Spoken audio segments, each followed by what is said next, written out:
some exclusive NBC News reporting about a man who spent more than 2.5 years in a Mississippi jail waiting for a trial that actually never happened.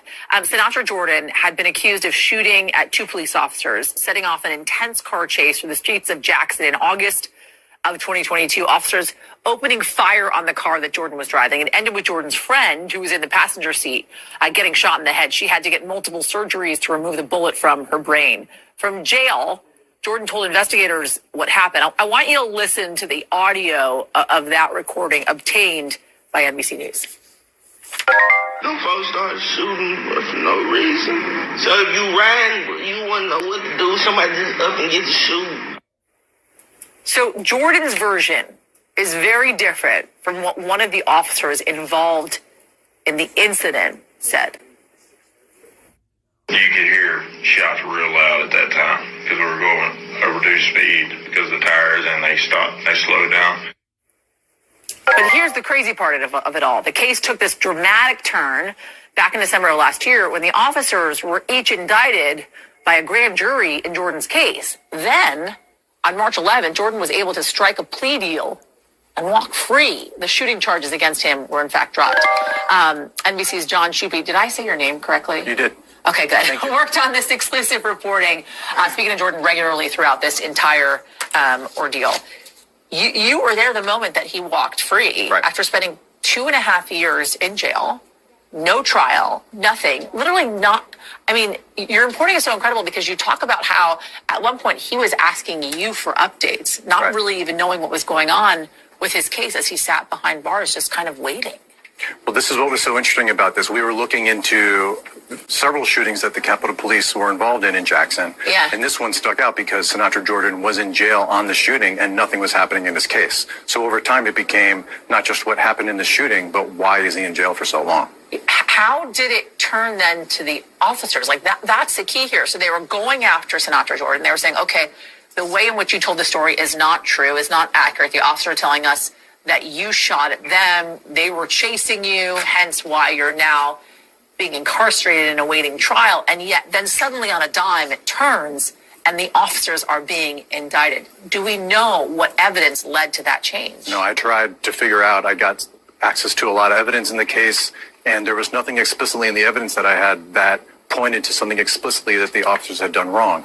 But when a grand jury deliberates, that's all confidential, sealed, the public can't see it, so we don't know exactly what happened inside the grand jury chambers. So he's not the only one that's being held in a Mississippi jail for an inordinate amount of time without any trial. There are some kind of rules to all this, though, as well. In Mississippi, you got criminal cases that have to go to trial no later than 270 days after a defendant is indicted and arraigned, but they can basically be held indefinitely if they're waiting for that indictment, right? Correct. Mississippi is one of only a handful of states in which there's no limit to the amount of time that you can wait between arrest and indictment before that 270-day clock starts ticking. And then, of course, after that clock starts ticking, even though there are, just like any state, speedy trial laws, there's any number of reasons why that clock can be paused and trials can be delayed indefinitely. Wow. I know that your reporting has had a major impact as well on some policy changes in Mississippi. Now, I want you to walk us through that because these officers that were involved in this shooting, they were kind of a part of this task force in the streets of Jackson, Mississippi, right? And since your reporting emerged, I believe it was in 2023, there have been some policy changes in the way in which these officers, this task force, goes about its work. Right. When this task force started working in Jackson, it was a big change for them. Yeah. They hadn't gotten basic equipment, body cameras, dashboard cameras, and also had outdated policies to reflect modern police standards, including how and when you can use deadly force. And so after we started reporting on these shootings in 2023, the policies were changed and updated. How's he doing right now? How's Jordan doing? I think he's slowly getting used to regular life. He's now got some charges on his record as a result of the plea deal. Yeah. He's got to find a job, get an ID, all these very basic parole. Things. Yeah. Yes, it's going to be hard for him to get. Prohibitive for a lot of folks when you're on parole. Yeah. What you do with your life. Just my opinion. And this one I'm entitled Injustice. Due to the recent case of Sinatra Jordan, A Mississippi man spent 940 days in jail awaiting trial that never materialized. He was initially charged with shooting at police and leading them on a high-speed chase through Jackson, Mississippi. However, the charges were dismissed, and instead, the officers were indicted. The case highlights the latest of the Mississippi legal system.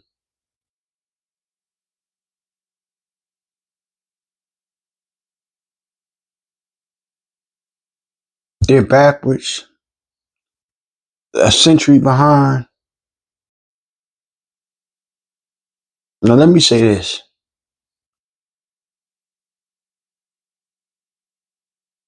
This rather highlights the problem with Mississippi law. It's backwards, as I said. I believe it's racist, and it doesn't do anyone justice.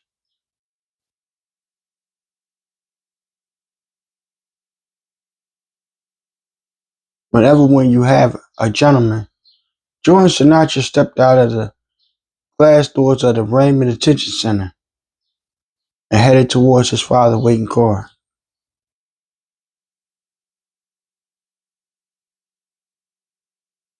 Jordan insisted that he never did have a weapon. He said officers had shot into his car without provocation, and a bullet struck his friend in the passenger seat, in which she was seriously wounded. Like, come on, man. Seriously? Mississippi have to come into the 21st century.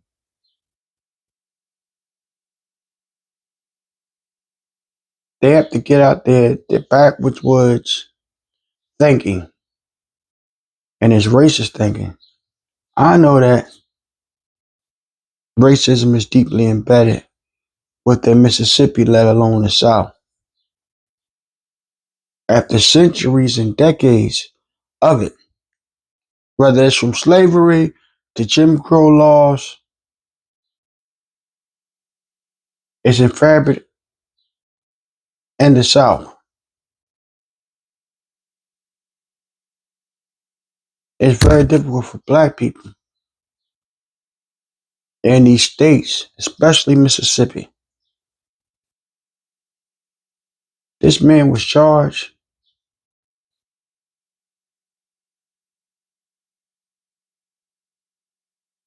with shooting at police officers, leading them on a high-speed chase. But evidently, after 940 days this gentleman spent in prison, in jail, in detention, the prosecutors couldn't find enough evidence to support these charges. But instead, they found enough evidence to indict the officers involved in this incident. That should tell you something. That should tell you how backwards and corrupt these officers is.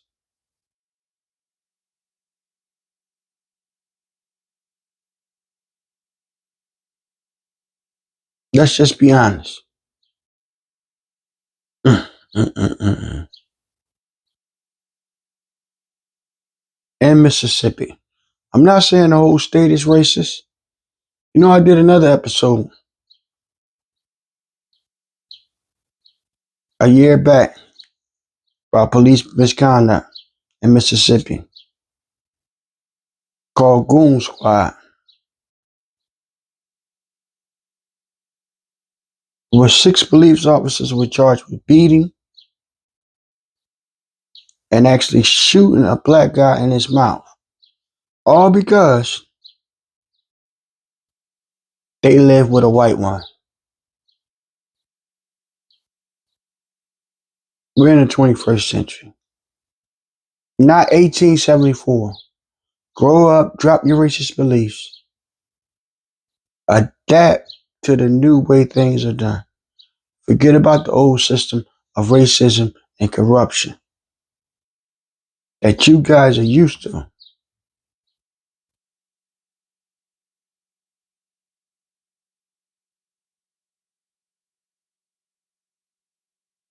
In Mississippi.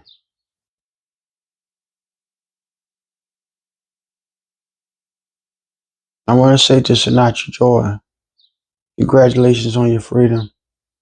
Hopefully you can move forward and continue to be a productive part of society. Also,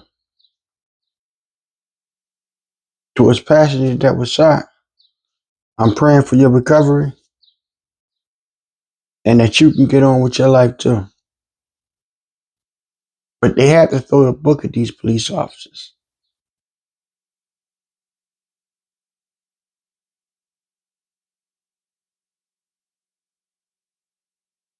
They really have to do something about this.